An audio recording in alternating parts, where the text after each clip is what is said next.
শুভ সকাল বন্ধুরা, তোমরা সবাই কেমন আছো? আশা করি নিশ্চয়ই ভালো আছো। আমিও ভালো আছি। আমি একটা ছোট্ট একটা মিনি ব্লগ নিয়ে এসেছি। দেখো রান্নাঘরে কি রান্না করছি সেটাই তোমাদের সাথে শেয়ার করছি। ভিডিওটাকে স্কিপ করবে না বন্ধুরা, ভিডিওটা পুরো দেখো। আমি রান্নাঘরে চলে এসেছি, কি রান্না করছি সেটাই তোমাদের সাথে শেয়ার করছি। এখানে আমি ছোলার ডালটা সিদ্ধ করে নিয়েছি আগে প্রেসারে, এখন করছি এখানে। বা ছোলার ডালটা আমি ফোড়ন দেবো। এখানে কড়াইতে তেল দিয়ে দিয়েছি। আলু ফালু কিছু দেবো না, বাড়িতে আলু ফালু কেউ খায় না ডালে। ছোলার ডালের মধ্যে দেখো কী কী ফোড়ন দিচ্ছি: তেজপাতা, শুকনো লঙ্কা, পাঁচফোড়ন। এটা দিয়ে নিচ্ছি ছোলার ডালের মধ্যে। ফোড়নটা ফুটছে দেখতে পাচ্ছ তোমরা। এর মধ্যে এবার একটু টমেটো দিয়ে দিলাম।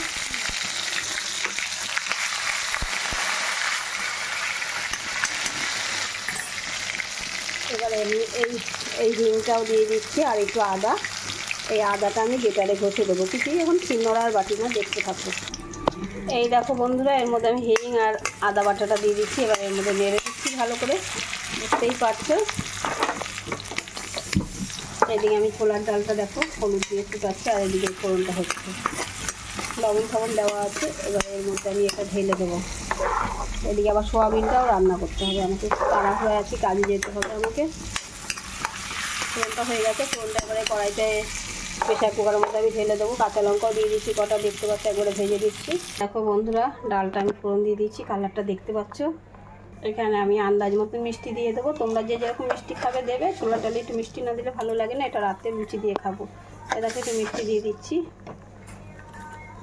কালারটা দেখতে পাচ্ছ, কথাতেই আছে, পেহলে দস্তনদারি ফের গুড়মিচারি। এদিকে আমি এবার সোয়াবিনটা রান্না করে নেবো। কড়াই বসিয়ে দিয়েছি বন্ধুরা। এদিকে জিরা তেজপাতা ফোড়ন দিয়ে দিয়েছি, আর এখানে আমি এখন আলু দিয়ে দিচ্ছি। সোয়াবিন রান্না হবে। এদিকে আমার ডালটা কমপ্লিট হয়ে গেছে, গ্যাসটা নিয়ে দিলাম। দেখতেই পাচ্ছ ডালটা হয়ে গেছে। একটু আস্তে আস্তে না থাকলে ভালো লাগে না ছোলাটা। আর এখানে আমি আলুটা ভেজে নেবো ভালো করে। এর মধ্যে এবার পেঁয়াজটা দিয়ে দিচ্ছি। আলুটা পেঁয়াজটা একটু ভালো করে একটু ভেজে নিই। টমেটো শেষ হয়ে যাবে ডালে দেওয়ার পর, টমেটো আমার নেই, এই জন্য একটু সস দিয়ে দেবো। দেখতে পাচ্ছ হট অ্যান্ড সুইট সসটা আছে, টমেটোর বদলে সসটা দিয়ে দেবো। এখানে আদা পেস্ট করে রেখেছি, এখানে একটু রসুন আছে, এটাও একটু থেতো করে দিয়ে দেবো। শর্টে রান্না করছি, বুঝতেই পারছো। দেখতে থাকো কীভাবে রান্না করছি। এর মধ্যে আমি জিরে, ধনে, লঙ্কা গুঁড়ো, আদা, রসুন সব পেস্ট একসাথে মিক্স করে নিয়েছি। এবার গ্যাসটা কমিয়ে দেবো। পেঁয়াজটা আমার ভাজা ভাজা হয়ে গেছে, এবার এর মধ্যে দিয়ে দেবো। হলুদটাও দেবো এবার, লবণ হলুদটা দিয়ে এবার ভালো করে কষিয়ে নিচ্ছি। দেখতে পাচ্ছ লবণ আর হলুদ দিয়ে একবার একটু কষিয়ে নিচ্ছি। এবার এই সোয়াবিনগুলো গরম জল থেকে তুলে একটু চিপড়ে চিপড়ে নেব। দেখতে থাকো কীভাবে কি করি। সব চিপড়ে চিপড়ে তুলে নেবো, তারপর সোয়াবিনটা দিয়ে আমাদের কষাবো। নুন জলে করেছি, নাহলে পানসা পানসা লাগবে। এই যে এরকমভাবে সব তুলে নেবো, অতক্ষণ ধরে দেখাবো না, আমি তুলে নিই তারপর দেখাচ্ছি। এদিকে মশলাটা কষানো হচ্ছে, সিমে দিয়ে রেখে একটু কষতে থাকুক, তারপরে দেখাবো কিভাবে কি করি। সসটা দেবো, সসটা এখন দেবো না, সসটা একটু পরে দেবো, কষানো একটু হয়ে যাক। এই দেখো বন্ধুরা, এবার সোয়াবিনটার মধ্যে দিয়ে দিচ্ছি, দিয়ে এবার কষিয়ে নেবো, ভালো করে কষাবো।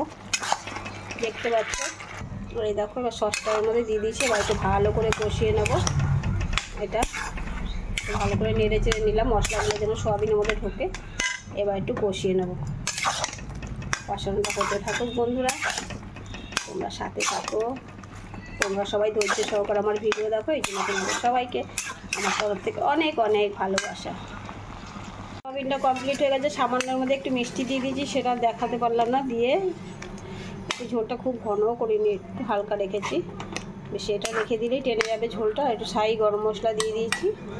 আজকের ভিডিওটা এই পর্যন্ত বন্ধুরা, সাথে থাকবে, ভিডিওটাকে স্কিপ করবে না। তোমরা সবাই যত্ন সহকারে আমার ভিডিও দেখো, এই জন্য তোমাদের সবাইকে অনেক অনেক ভালোবাসা। টাটা।